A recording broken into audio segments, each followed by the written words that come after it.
Єбать, це виход нахуй. І, блядь. І на нахуй, сука.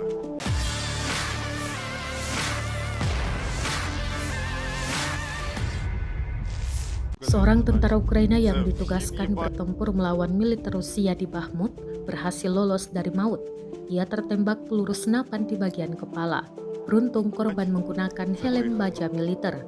Rekamannya ramai beredar di Telegram pada Minggu 1 Januari 2023. Dalam narasi unggahan, disebutkan tentara Ukraina ini lolos dari maut saat tertembak di kepala.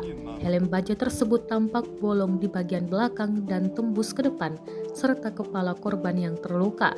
Namun, ia tetap dapat beraktivitas seperti biasanya. Кажись, братанчик. Це вхід, єбать.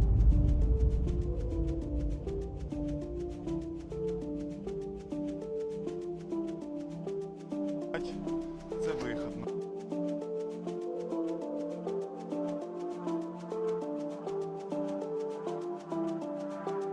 Нахуй. І, блядь. І на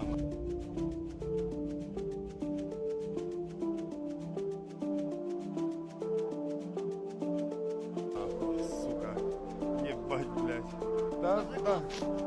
Rusia melaporkan 355 pesawat Ukraina, 199 helikopter, 2.779 kendaraan darat berawak, 399 sistem rudal anti pesawat dieliminir sejak awal operasi khusus. Sementara itu dari kubu Kiev, Kementerian Pertahanan Ukraina melaporkan 760 tentara Rusia dieliminir dalam 24 jam terakhir.